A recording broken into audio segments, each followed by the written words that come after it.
All right, ladies and gentlemen, it is my pleasure to bring up our next presenter.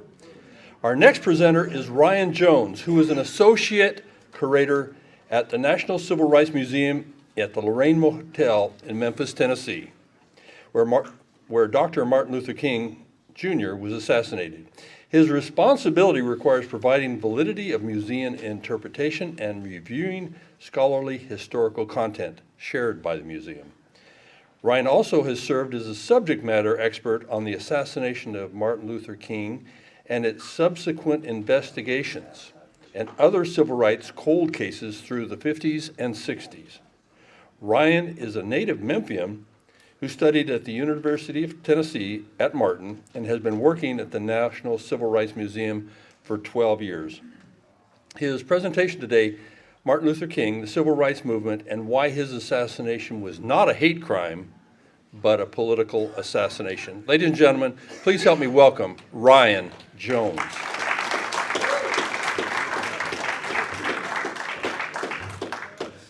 It's great to be back, everyone. I hope everyone that visited the museum yesterday got a rich experience. And I hope that sets the foundation for how history museums are supposed to interpret these types of stories. And this movement, we talk about Dr. King and how he evolved specifically in the last year or two in his life. But in order to fully get the full context of who he was, why he was killed, and why the way that he was killed has been covered up, we have to understand where he came from. Where does Dr. King begin in this movement as a 26-year-old minister who was reluctant in taking on this task of becoming the moral leader of the American civil rights story? And so to understand the context of that, we have to go back into how the origins of the modern civil rights movement began and how Dr. King became involved and how it led to his eventual assassination. The United States of America is in total turmoil when we go into the next slide. 1896, the United States Supreme Court ruled in favor of a court case known as Plessy versus Ferguson. This particular court case gives us the racial term of segregation. Segregation is the law of the land in all of the United States. But the NAACP's Legal Defense Fund team, led by a young attorney named Charles Hamilton Houston and his prized pupil, a young attorney named Thurgood Marshall, decided to overturn segregation of separate but equal. And they do this in the school systems. And so on Monday, May the 17th, 1954, the Supreme Court has ruled to integrate the schools in the United States. Southern lawmakers say absolutely not. We will integrate these school systems with all deliberate speed. So this is the climate of the world in which we really enter the beginning of the modern civil rights struggle. And the civil rights struggle takes place when an event occurs in the Mississippi Delta. So we go to our next slide. This young boy named Emmett Till is a 14-year-old youth who's living in Chicago, and he visits his relatives in the Delta. Mississippi as a state is the most oppressed state in all of the entire country, going back to the end of the Civil War in 1865. Emmett Till breaks the Southern taboo code of how you communicate between the races, African American and white. And he wolf whistles at a white woman, which was a death sentence. Several days later, the woman's husband and half-brother kidnap him, and he's brutally lynched, and his body is found in a Mississippi River. His mother has his remains sent back to Chicago, and when she looks inside of this wooden pound box of her young 14-year-old son, she decides that this has to be that galvanizing moment to speak of the issues of racial discrimination in the United States. And so she opens her son's casket, and this is the photo that we see. This photo of Emmett Till, printed in the Chicago Defender, Jet Magazine, Ebony Magazine, and other news outlets, sent shockwaves throughout the entire rest of the world. People who saw Emmett Till's corpse here in September 1955 for the very first time felt compelled to act. A 26-year-old minister felt compelled to act, who had recently taken on the pastorship of the Dexter Avenue Baptist Church.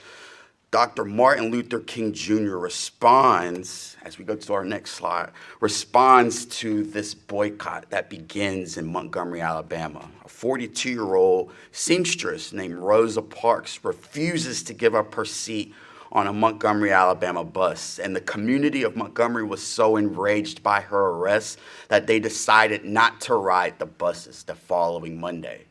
And on that following Monday, when no one rides the buses, this is a major momentum shift in this movement. Rosa Parks refused to give up her seat because she remembered a few months earlier seeing Emmett Till's photograph in the newspaper. And the community in Montgomery decided that they needed to elect a new leader, someone who had a much more progressive and young feel to this ongoing struggle for civil and human rights. So they elected the Reverend Dr. Martin Luther King Jr. And King did not want to take on this task initially. He only simply wanted to be a Baptist minister, as his father had done, as his grandfather had done. He had never just gotten involved in the issue of civil and human rights, but he does so anyway. And the Montgomery bus boycott lasts for 381 days. And this was the first immediate accomplishment and achievement of the modern civil rights movement. And it gives Dr. King his very first victory as a civil rights leader as well. As we go into the decade of the 1960s on the next slide, we will begin to see the role that television serves as telling this story. You know, television really gets its first climactic battle when we see the debates between the young Senator John Kennedy and against the sitting Vice President Richard Nixon in 1960. But we really see the role that television serves when young students who were heavily influenced by Dr. King's nonviolence, direct action, and civil disobedience. This was a philosophy to show that a nonviolent movement creates a violent response. With Dr. King supporting these young activists, there was an election of 1960 of John Kennedy. And there's no secret that Kennedy administration and advisor Harris Wofford makes a call to Atlanta. Martin Luther King has been arrested for participating in a sit-in. And Coretta Scott King receives a phone call from the then Senator Kennedy, who expresses his concern and wishes to release Dr. King at once out of Reidsville, Georgia. And they do so. And so those that were supporting the civil rights movement at the beginning thought and felt President Kennedy's gonna act on the issue of civil rights. Well, the very first act that takes place are these young students who are sitting in at lunch counters, who are training themselves in nonviolent direct action, and they themselves would sit down at these lunch counters knowing ahead of time that they would likely be jailed. What I'm gonna show you now is an archival clip of a sit-in, not only the training of the sit-ins, but what the rest of the world saw when these young student activists do so. So starting on the next one. Now tonight we have a most important business to try to accomplish, to try to have one major role-playing experience for an actual sit-in. What did you come here again for? You know you can't be served. Try to analyze the way that you can react to this situation non-violently or in a creatively loving fashion. So they're preparing them for what would happen. If you could not pass this training, they would not permit you to sit in at an actual sit-in. So for the students that could remain nonviolent, they go to the Lion's Den. They spread from Greensboro. They spread from Greensboro to Rock Hill. What we're going to see now is Nashville, Tennessee, February the 27th, 1960.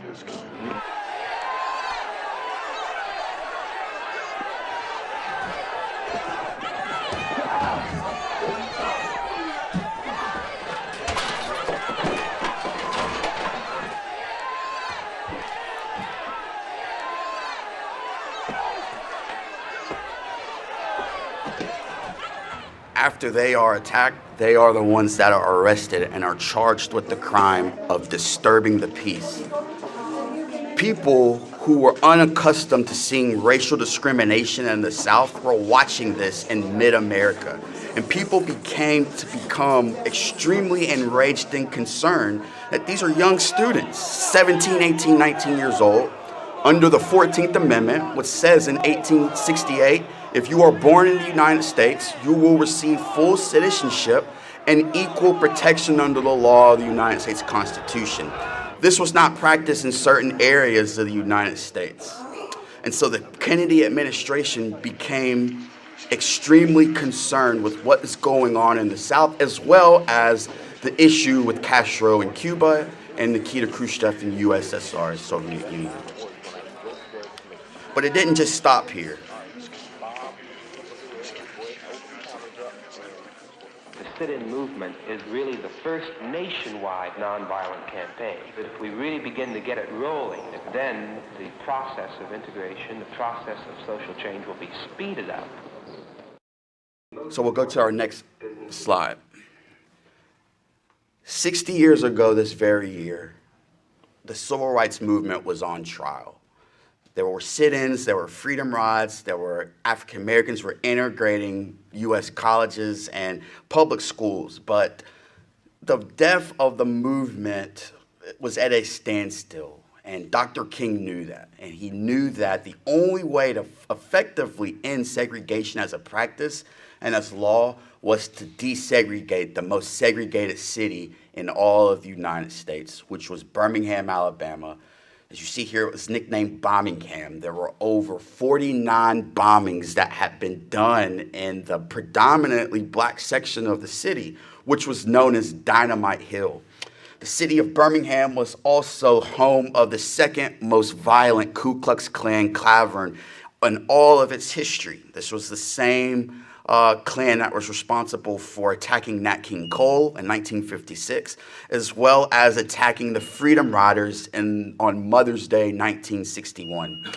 The city of Birmingham also was home of Eugene Bull Connor. He was the police commissioner of public safety.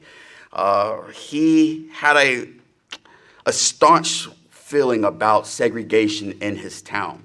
And in the state of Alabama, on January the 14th of 1963, they elected a governor who vowed at his segregation state. He said, segregation now, segregation tomorrow, segregation forever. Of course, this will become George Wallace, who would become the face of Alabama politics going over for the next several decades. What happens in Birmingham is that the goal is to desegregate the city, the downtown business stores. On Good Friday of 1963, Dr. King is arrested and thrown into a Birmingham jail. And he's visited by clergymen, men of the faith, men that are pastors in the area. And they're coming to Dr. King and they're saying, listen, you coming to Birmingham, you're going too far, too fast. Let's have a cooling off period. Let's let the tension release. And King has the decision to make. Does he respond to this criticism? At age 34, he does so. On tomorrow, it will be exactly 60 years when he writes this letter from a Birmingham jail, and he criticizes what these clergymen have advocated for him to do. We're going to listen to a small, brief excerpt of what he says in that letter, just to understand the depths of what Dr. King was representing and what is it that he ultimately wanted to accomplish. My dear fellow clergymen, you may well ask, why direct action? Why sit-ins, marches, and so forth? Nonviolent direct action seeks to create such a crisis and foster such a tension that a community which has constantly refused to negotiate is forced to confront the issue. For years now I have heard the word wait. This wait has almost always meant never. We must come to see that justice too long delayed is justice denied. The Negro's great stumbling block in his stride toward freedom is not the white citizen's counselor or the Ku Klux Klaner, but the white moderate who is more devoted to order than to justice. Abused and scorned though we may be, our destiny is tied up with America's destiny. For more than 2 centuries, our forebears labored in this country without wages. They made cotton king. They built the homes of their masters while suffering gross injustice and shameful humiliation. If the inexpressible cruelties of slavery could not stop us, the opposition we now face will surely fail. Let us all hope that the dark clouds of racial prejudice will soon pass away and the deep fog of misunderstanding will be lifted from our fear-drenched communities, and in some not too distant tomorrow, the radiant stars of love and brotherhood will shine over our great nation with all their scintillating beauty. Yours for the cause of peace and brotherhood, Martin Luther King, Jr. Push pause on that for a second and reflect on what he says. Let's push pause really quick.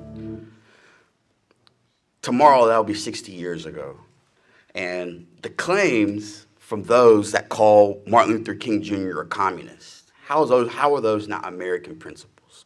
When we look at the Constitution of the United States, when we look at every amendment that has been passed in these laws since our forefathers built this country in independence in 1776. So when one thinks of the Hoovers, those that oppose King, those dark forces that take and assassinate our leaders, that we as citizens of our civic duty of voting them in, those are the principles that Dr. King stands for. This is before he talks about a dream that he has at the nation's capital. This is before he talks about a mountaintop speech. But after he's released from releasing this composition of the 20th century, it only fuels flames to the fire. When Birmingham, Dr. King realizes that children are the future of this movement. And if we cannot complete and continue to propel forward in civil and human rights, if they aren't involved as well. And frankly, if you were an adult participating in the civil rights movement, your entire livelihoods were put in jeopardy. You could lose your job. Your mortgage could be recalled back from a bank simply for wanting to register to vote. So this continues to inflame what's going on in the May of 1963. And this is what we're going to see happen. What was the response to Dr. King's letter from a Birmingham jail to Birminghamians in May 1963? We can push play on this video now. Oh, go back to the video, yeah.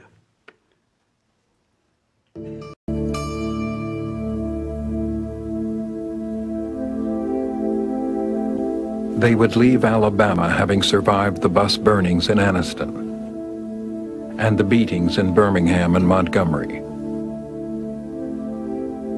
A few days later, they would be arrested and put in jail in Jackson, Mississippi.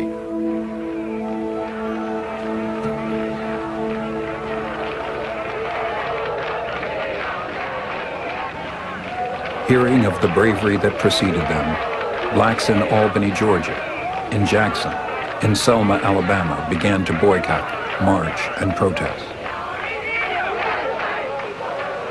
Even their leader, Martin Luther King, was arrested. It was Good Friday in Birmingham. He responded to white clergy criticizing him for going too far, too fast. When you have seen hate-filled policemen curse, kick, and even kill your black brothers and sisters,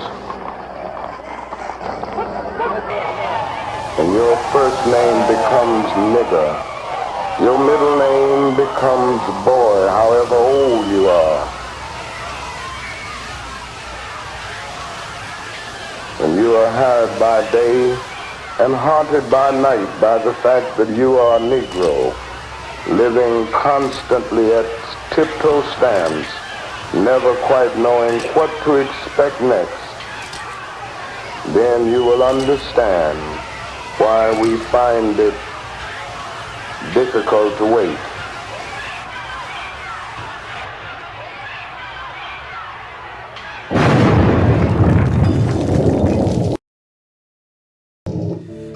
Go to the next slide.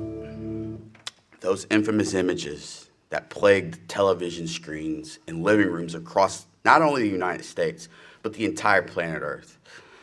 President Kennedy was sitting in the Oval Office watching these images in Birmingham, and he felt compelled to act, and he did so.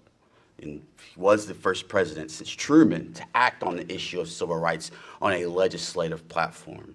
And so as David Knight showed us earlier, it was Tuesday, June 11th, 1963.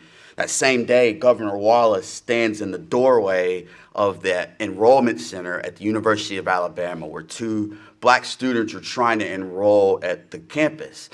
On that same day, JFK goes on national TV and he talks about 100 years removed from when President Lincoln issued the Emancipation Proclamation. And an entire century later, second-class citizenship is still occurring in African Americans.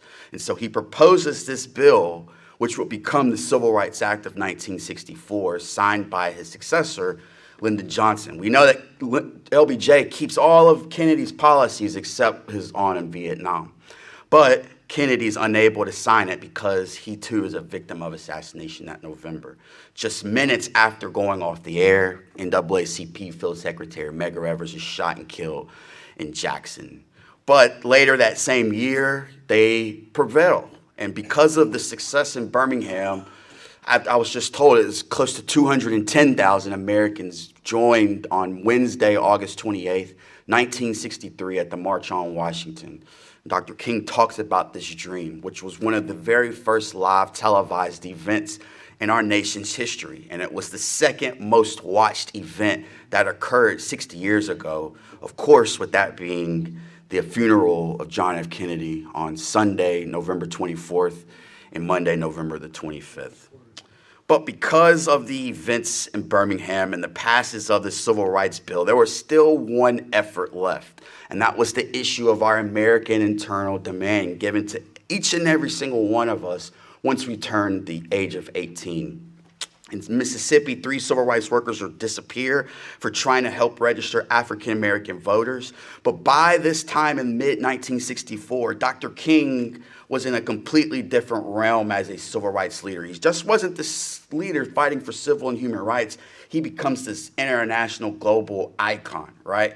And with his absence in Mississippi in the summer of 1964, he decides to go where he knows that he can become successful. They were successful in Montgomery, desegregating the city transportation, and then they desegregated the most segregated city in all of the United States. So they go to Selma, Alabama.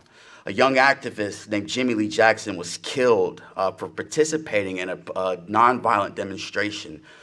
And the community around Selma was so outraged by his death that they originally planned to carry his coffin from Selma to Montgomery and to place it on the steps of the Alabama State Capitol building outside of Governor Wallace's office. They don't do this, but this was where the idea was born to march from Selma to Montgomery to showcase to President Johnson, yes, we do have a civil rights bill that has outlawed segregation. But in areas in the South, African Americans trying to exercise their right to vote, you have to pay poll taxes. There's grandfather clauses. Questions that could be asked were, how many bubbles are in a bar soap? Does anybody know? Well, if you don't know the answer, you can't vote. How many seeds are in this watermelon? Interpret the entire state constitution for Mississippi, Alabama, Tennessee, Arkansas, and elsewhere in the South. If you couldn't do this, you would be turned away from voting. So President Johnson returned and said, well, I need some power. I need something like what happened in Birmingham. Birmingham happened, the Civil Rights Act was passed. Something's got to happen, and Dr. King, you have to do it. Together, they were working together at this time. You could call Lyndon Johnson a friend of the civil rights movement at that era. So what takes place? On Sunday, March the 7th, 1965, led by our late Congressman John Lewis and Hosea Williams, 650 marchers gather at the foot of the Eben Pettus Bridge along U.S. Highway 80 in rural Alabama. Let's see how that takes place. We can go to the next slide. We're marching today to dramatize to the nation, dramatize to the world, that hundreds and thousands of Negro citizens of Alabama, but particularly here in the Black Belt area, denied the right to vote. We intend to march to Montgomery to present certain grievances to Governor George C. Wallace.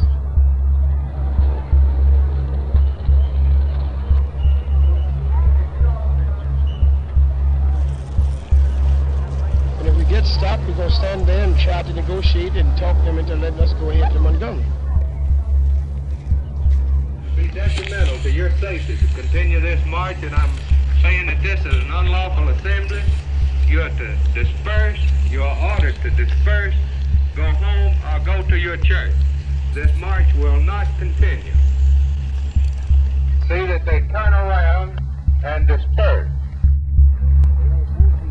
Ironically, on that Sunday afternoon, Walter Cronkite broke a broadcast. Two things people were watching this evening. They were watching the Ed Sullivan Show, and they were watching the Judgment at Nuremberg trials.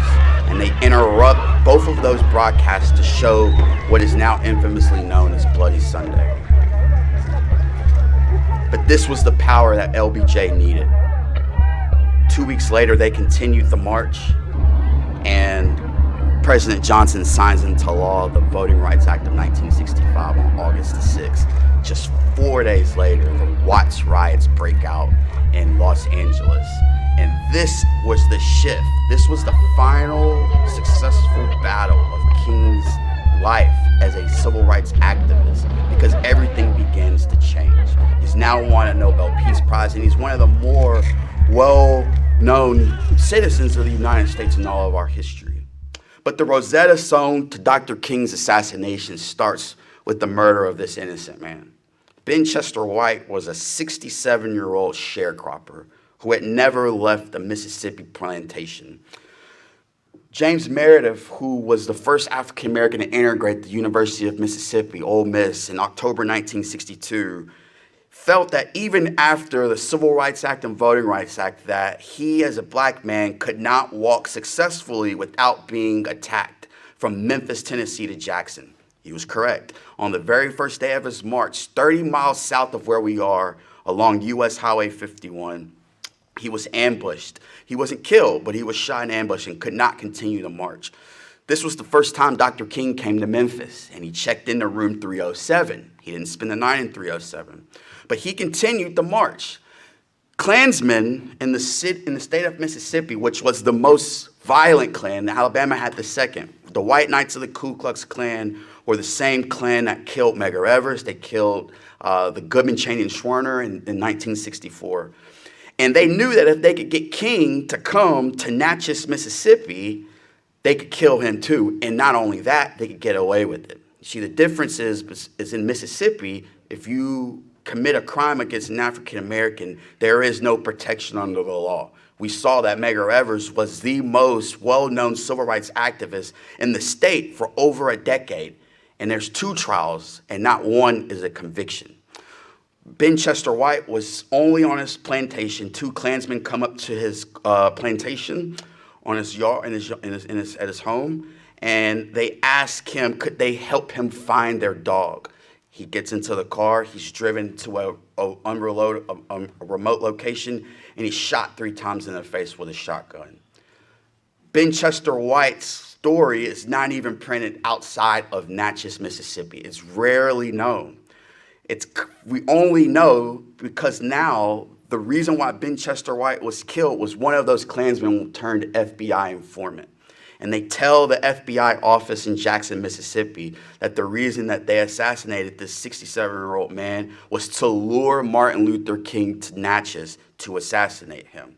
King doesn't go, so this innocent man loses his life. This would have been a hate crime had Dr. King been killed in Mississippi like many other civil rights activists had done at the time. But we all know that that changes the following year when he openly speaks out against the Vietnam War. We can go to the next slide.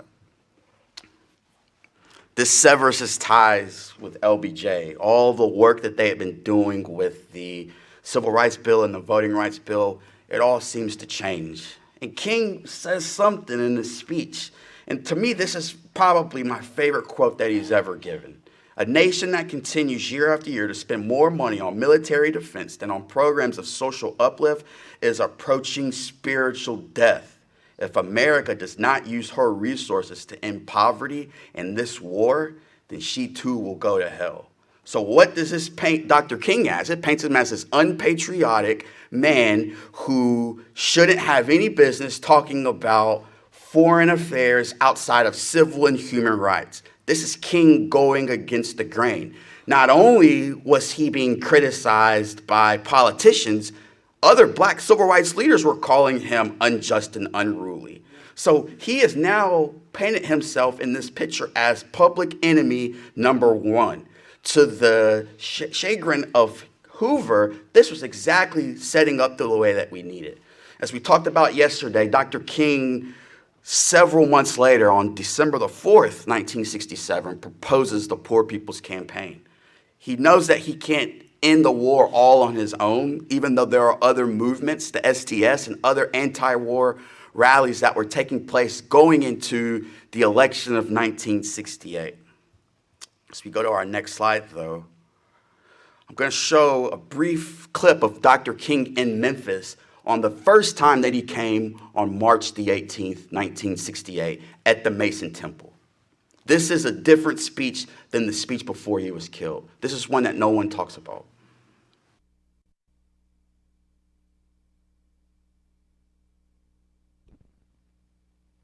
Doing many things here in this struggle.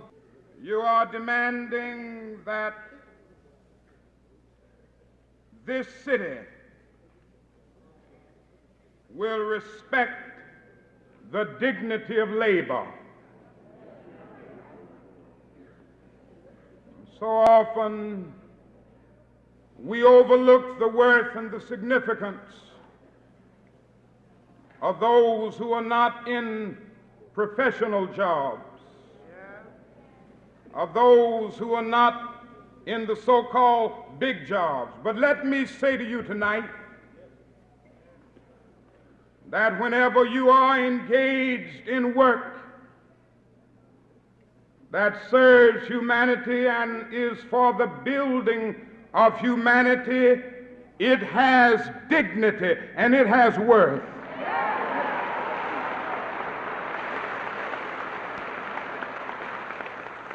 One day our society must come to see this.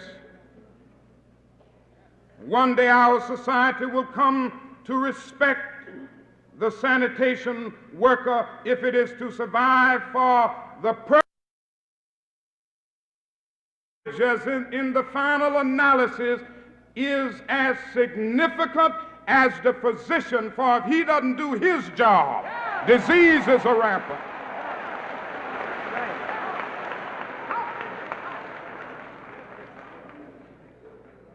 All labor has dignity.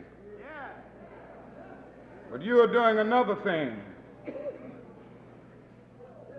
You are reminding not only Memphis, but you are reminding the nation that it is a crime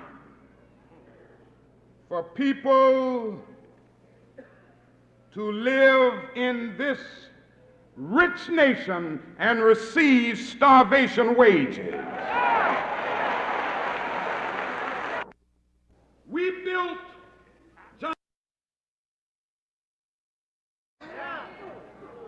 built gargantuan bridges to span the seas. Through our spaceships, we were able to carve highways through the stratosphere. Through our airplanes, we were able to dwarf distance and place time in chains. And through our submarines, we were able to penetrate oceanic depths. It seems that I can hear the God of the universe saying, even though you've done and you fed me not.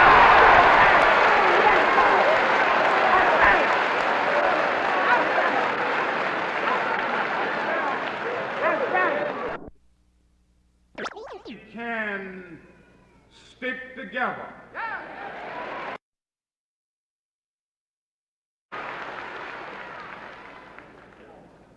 And you are demonstrating that we are all tied in a single garment of destiny.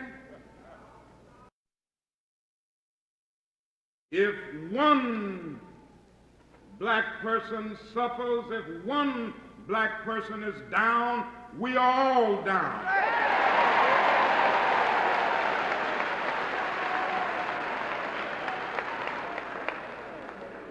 I've always said that if we are to solve the tremendous problems that we face,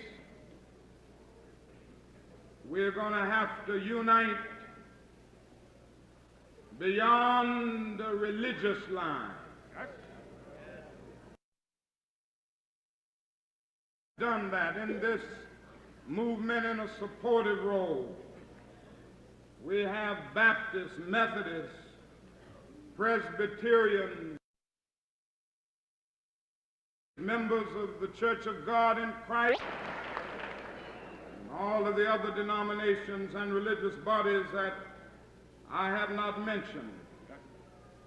But that is another great need, and that is to unite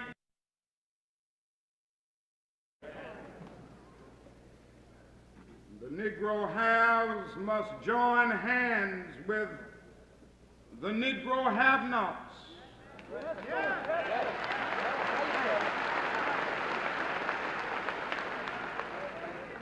And armed with compassionate traveler's checks, they must journey into that other country of their brothers' denial and hurt and exploitation.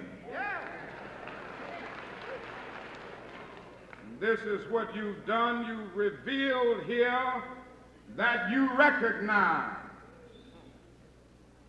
that the no D is as significant as the PhD, and the man who has been to no house is as significant as the man who's been to Morehouse.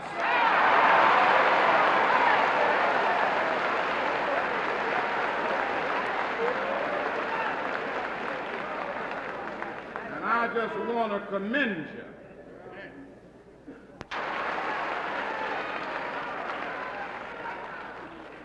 You're doing many things here in this struggle.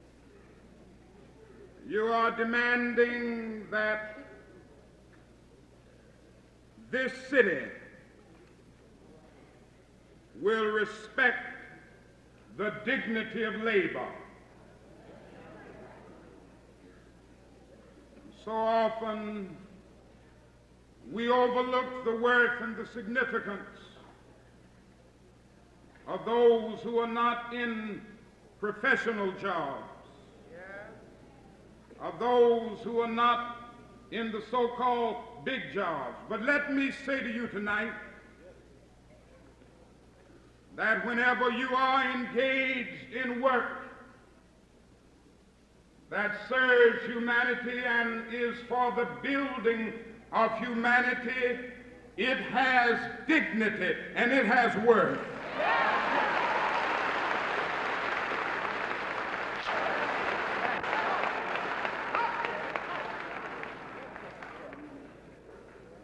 All labor has, but you are doing another thing. You are reminding not only Memphis, but you are reminding the nation that it is a crime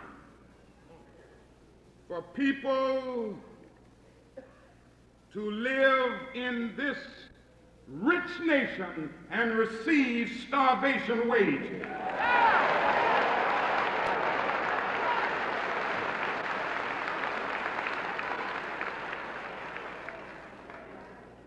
I need not remind you that this is our plight as a people all over America. The vast majority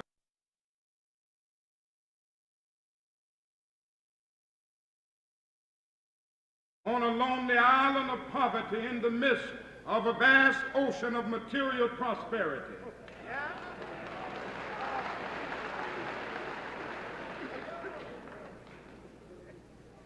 My friends, we are living as a people in a literal depression. Now, you know, when that is mass employment in the black community, they call it a social problem. When there's mass unemployment and underemployment in the white community, they call it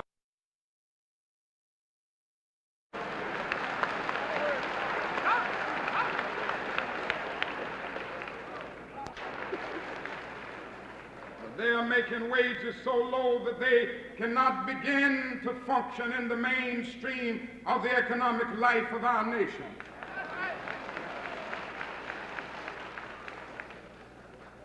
These are facts which must be seen. And it is criminal to have people working on a full-time basis and a full-time job getting part-time income.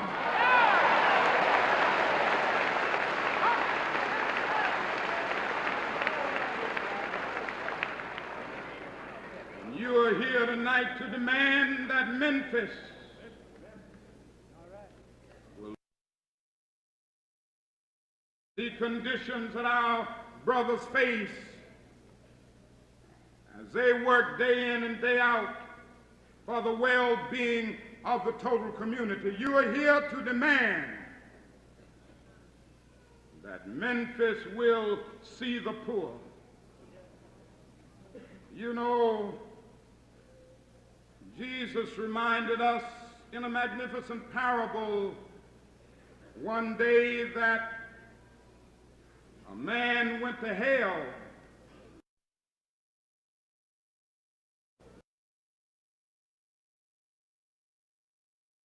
name was diabetes. And there was a man by the name of Lazarus who came daily to his gate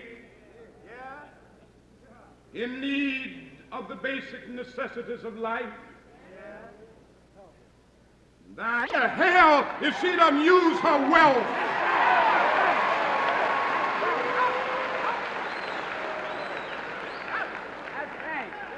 America does not use her vast resources of wealth to end poverty and make it possible for all of God's children to have the basic patience to come saying, I was naked and ye clothed me not. The children of my sons and daughters were in need of economic security, and you didn't provide it for them.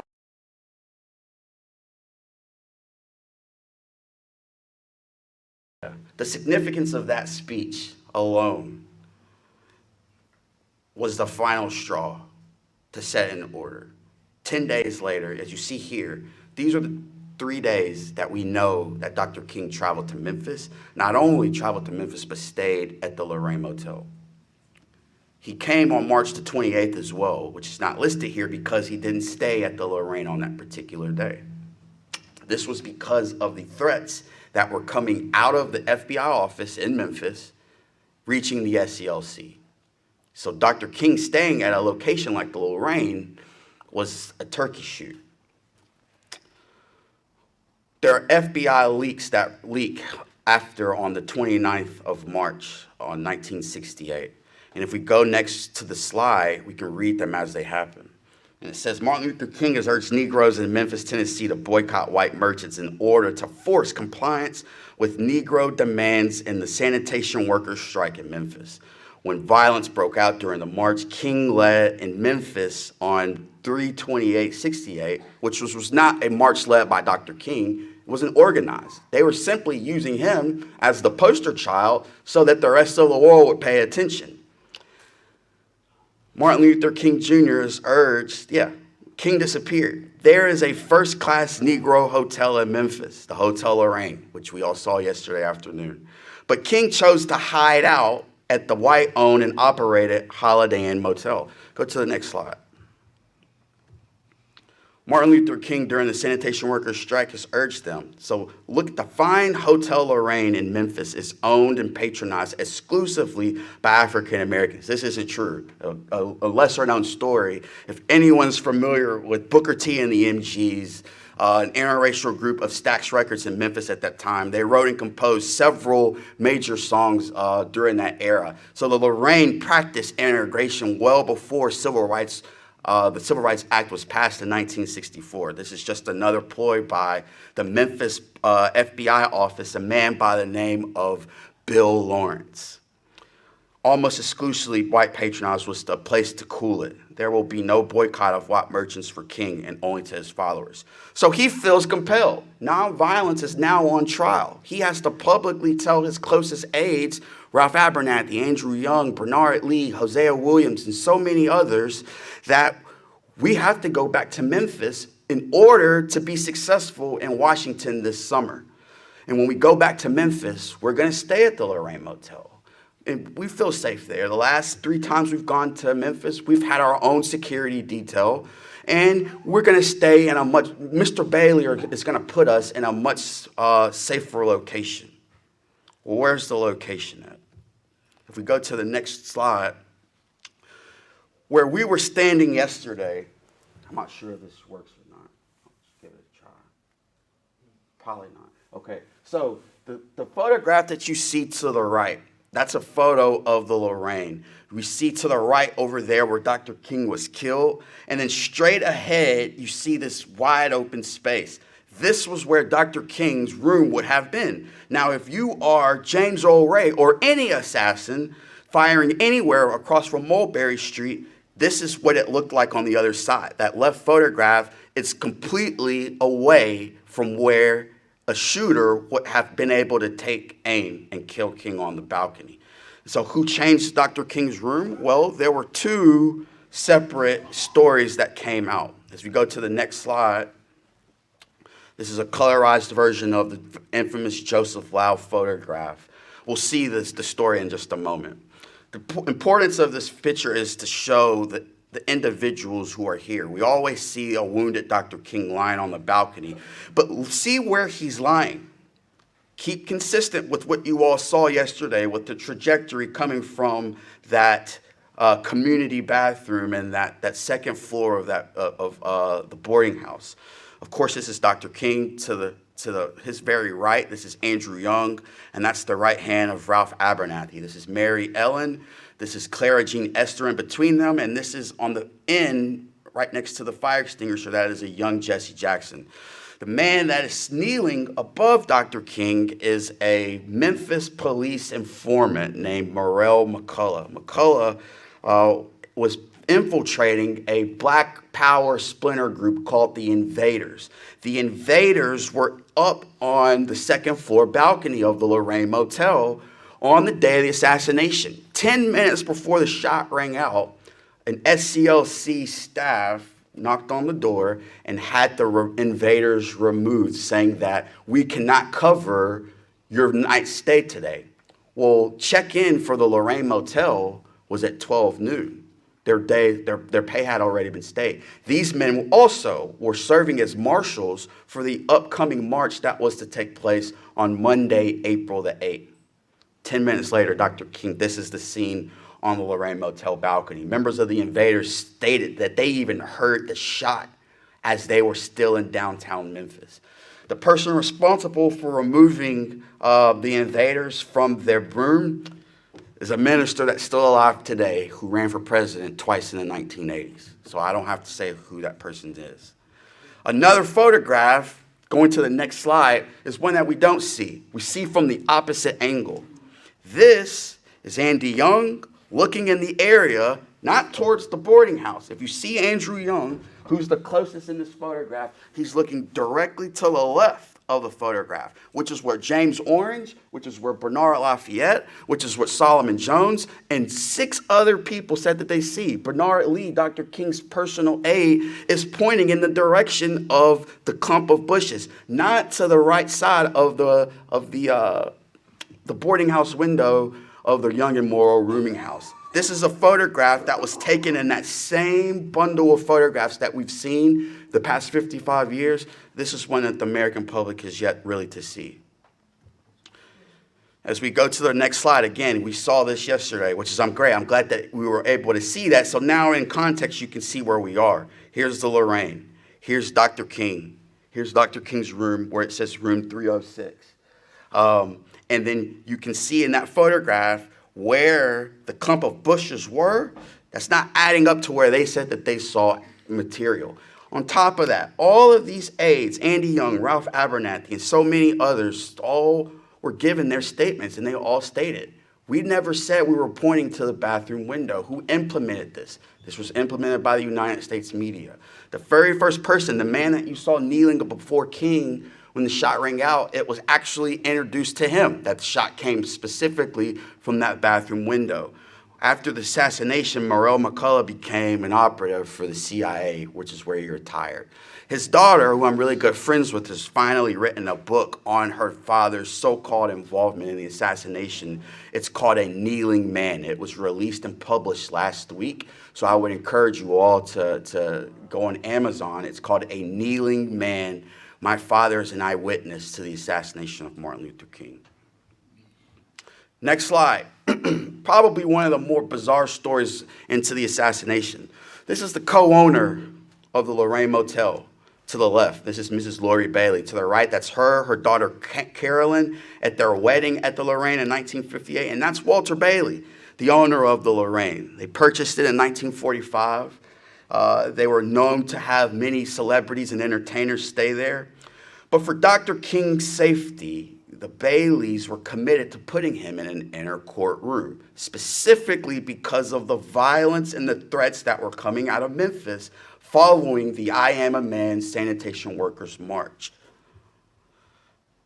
When the shot rang out, they were inside of the diner of the Lorraine, and they will go outside, and according to Walter Bailey's interview with Memphis police and the Memphis FBI, he stated that his wife started doing, what have I done? What have we done? What have we done?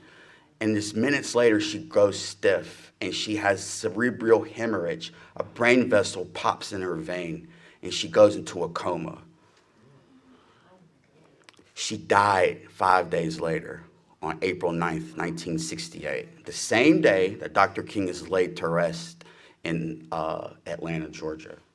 More about that story. This is Mr. Bailey's testimony in 1968. So the switchboard was not jammed. Whoever said that told it wrong. Because I was on the switchboard and I didn't have but 4 outside. And I had every one of them open because when I plugged it in, I said, operator, this is a very emergency.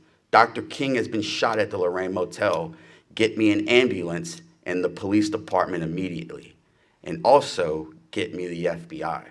It's now come to our attention now that Walter Bailey, too, was an informant for the Memphis police and the Memphis FBI. We know that because now they knew the exact rooms of when Dr. King, when he checked in at the Lorraine on April the 3rd to return, he furnished them every room number for each of Dr. King's camp.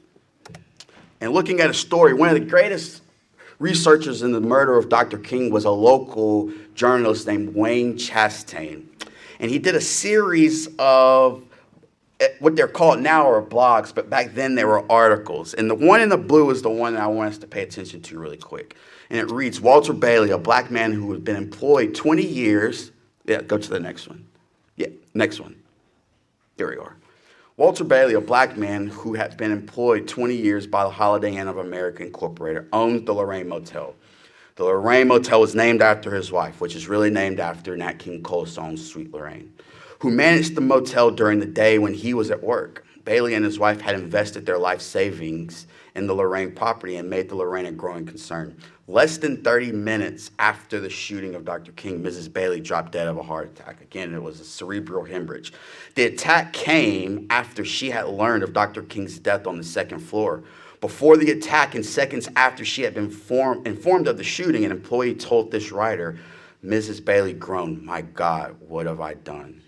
A very religious woman, Mrs. Bailey had been an ardent admirer of Dr. King. The employee told this writer that Mrs. Bailey became excited as a schoolgirl when her husband told her a few days before that Dr. King was going to come and stay at the Lorraine.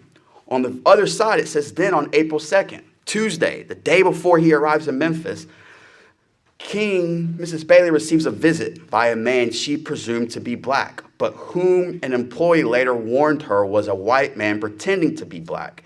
He identified himself as an advanced security man for Dr. King's SCLC. Dr. King practiced nonviolence. No one in their camp there was no such thing as an advanced security man. Furthermore, the only SCLC staff that was in Memphis arrived on Sunday, same day LBJ decides not to rerun for president in the election of 1968. The employee sensed the visitor was a white person imitating a black person. Mrs. Bailey later laughed off the employee's suspicions, having no idea who would want to imitate that. The employee described the visitor was about 6 feet tall with a physique like a football player. He had strong facial features and penetrating black eyes and looked more Native American than he did black. The visitor, whether he be black or white or a Native American, was a later mystery to members of Dr. King's entourage. They acknowledged that a white member of the DOJ Civil Rights Division traveled with King and kept adjoining rooms, but that he did not fit the description of Mrs. Bailey's visitor, nor were there any black members of the SCLC that fitted the description in either Atlanta or Chicago. As we look across again, let's go into the next slide. This is the scene. The photograph to the left is immediately after the assassination. Remember how we said that they asked for Dr. King's room to be moved to the second floor because he wanted to have a view of this pool? Well, you can see in clear blue right here in this photograph, the pool is not even open and is in fact covered up. The city of Memphis at that time of Dr. King's death was around between 43 and 50 degrees. So who's gonna go and take a swim here in Memphis when it's like that? We go to the next slide. This is the key photograph. This is probably about maybe 60 to 90 seconds after the shot's been fired. Who are these individuals that are jumping down? Remember yesterday we saw the fire station? These are Memphis police officers and officers of the Shelby County Sheriff's Office. When we said that that brush extended all the way to the fire station, see where that brush is? If this photograph would have been expanded, the boarding house window would have been way over in this area. So those pointing pictures are very, very, very deceiving. We even see in the alternative photographs, they're pointing to the middle of this brush, and you can see police officers responding because they too had been surveillancing Martin Luther King Jr., but not the African-American officers, recall. 3 of them were pulled off of their position who were surveillancing King for his safety, not to watch what he was doing. This is a key photograph in the assassination to show in the immediate aftermath. Another photograph, if we go to the next one, an even more decorated photograph. That person at the very bottom with the suspenders, that's Walter Bailey of the FBI. A clear view of the covered swimming pool. Dr. King requests to see a pool, and there is no pool. And again, the thick clump of vegetation, Memphis' grassy knoll, and you can briefly see where the boarding house window was. So this, if you combine both of those photographs, this entire lot was a perfect location for a sniper to lay in ambush. We discussed the role, in the next slide, we discussed the role of Memphis police involvement. Frank Harleman, who was once a right-hand man for J. Edgar Hoover in Washington before taking on as the Memphis Police Commissioner, who also ruled in the Memphis Public Works. So who ordered for the clump of bushes to be cut down in the middle of the night?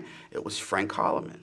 Captain Jerry Williams is told by Frank Harleman that he will not be on detail at the Lorraine Motel, or for Dr. King for that matter, on April the 3rd. You've been given a different assignment. King had been in Memphis 3 times in less than 24 months in Shelby County. Captain Jerry Williams was there each and every single time. King got in, he stayed, and then he got out safely. Jerry Williams, African-American captain, is removed the very next day. The apostle of nonviolence is gunned down on the second floor balcony. So the last slide, what happened that day? Dr. King arises from the Lorraine at around 8 a.m. The night before, he gives that fiery speech about how he's seen the promised land. So according to his aides, it was as if he had preached the fear of death out of his soul.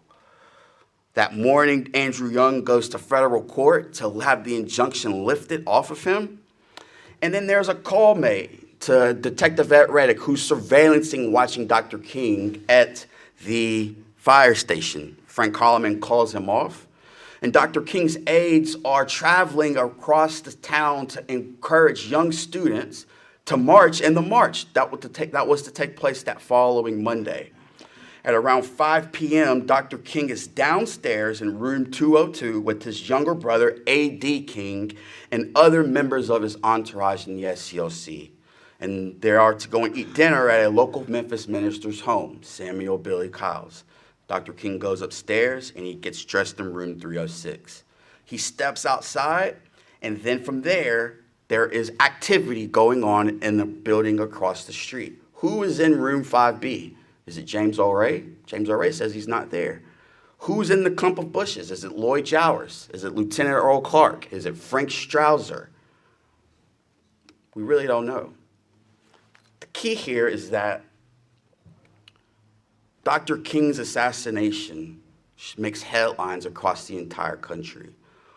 Of all of the political assassinations that occur in our nation's history in this short 5-year span, this is the only one in response with civil unrest and public uprising. But why?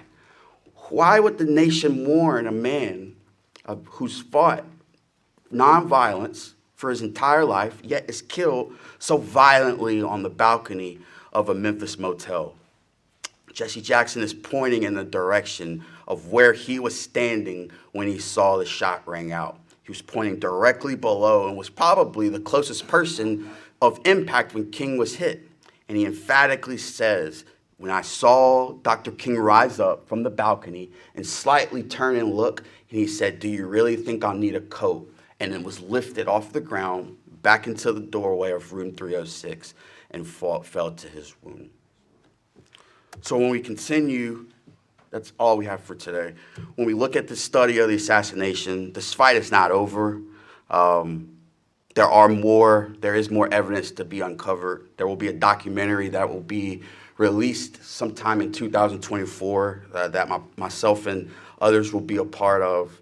The story cannot be forgotten, and the museum has taken a very active role into changing the narrative of the assassination of Martin Luther King Jr. 55 years is too long for the American public to suffer this great American lie to continue to tell us what happened to our leaders that we elected into office, and to see them tragically killed because they wanted peace, justice, and equality. Thank you all.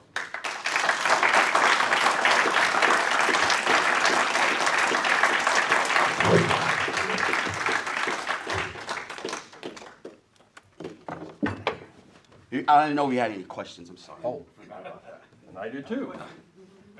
Yes, sir.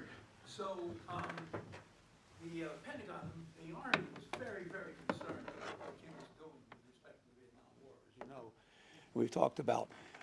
There are many reports that the United States Army was, in fact, very closely watching King's activities and his movements even. And I'm just wondering if you might just address that, and also whether or not an attempt has been made to ask for documents from the United States Army with respect to this subject. Yeah, there was Army intelligence in Memphis flying out of Camp Shelby that arrived in Memphis on the day of the assassination. There were Army photographers taking photographs of the Lorraine Motel on top of the fire station. They were let up around the same time that 3 officers were removed. That was the reason for the officers to be removed, because had they gone upstairs and Newsom, Wallace, and Reddick were on their posts, those men would have never have been allowed up there. And according to documents that have been produced by William Pepper, Dr. King was not the only person to be assassinated that day. It was to have been Dr. King and the Reverend Andrew Young. When I asked Andy Young about that, had he heard it, he said that he did. He read about it in 1997 when they went and visited James O'Ray in Tennessee State Prison. That's a good point. Yes, sir. As the Associate Curator of the Civil Rights Museum for the last 12 years, I just got promoted in that 2 years ago. I started off as a part-time tour guide and just kind of Why worked do my you way. think that the American media, the New York Times and the Washington Post, have not reported what really happened to Dr. King here in Memphis? Yeah, and that's the part about being at a museum is that you want to tell an accurate history, but there's just simply too many inaccuracies to say that Dr. King was killed by this lone drifter who's so-called a racist, which he had not a racist bone in his body. It's just, that to me, that's a disservice to the American public. Why would me as a museum official want to charge someone $18 to have a lie? These are the stories that should be told. Witnesses have been killed. Documents have been suppressed. If King and Kennedy were killed by Oswald and Ray, then why are there still hundreds and thousands of files classified by the American public? If the people that are responsible are guilty and are convicted by this flimsy circumstantial evidence, then why can't the American public see any file that we want that the CIA and the FBI and the National Archives won't let us see? How come we can't see Martin Luther King's clothes? How come the real autopsy photographs of Dr. King have still been declassified? If Jerry Francisco's autopsy report was indeed accurate, then why can't we see it? It's been a while since I read Pepper's book, but I believe he alleges or points that there was an Army sniper team that was brought in as backup shooters. And I believe also in that book, he details how members of that squad lived in fear. Some moved out of the country. I can't remember if any died prematurely or not, but what can you add to that concept? Yeah, it's just like the gentleman before asked about the Army intelligence. There were a backup team. There were, according to Pepper, there were several people who lie in wait. If Team A didn't get it done, Team B was going to get it done. And even a Team C, as they've been told. I don't know the validity of that. I do believe that there was Army presence in the vicinity of the Lorraine Motel. With guns? With guns and photographs. And it's very likely that there is a Zapruder film for Memphis. There's very likely that there is a Mary Mormon photograph of Memphis. We don't have them. Those photographs were taken and are still classified in the National Archives today, if they still exist. Yes, ma'am. Do you have the name for the documentary that will be coming out in 2020? They're going to call it Who Killed Martin Luther King Jr.? Okay. Case for a Conspiracy. Sorry, Bob wrote it. We all good? I'd like to thank Dave again, Brian and David again. Thank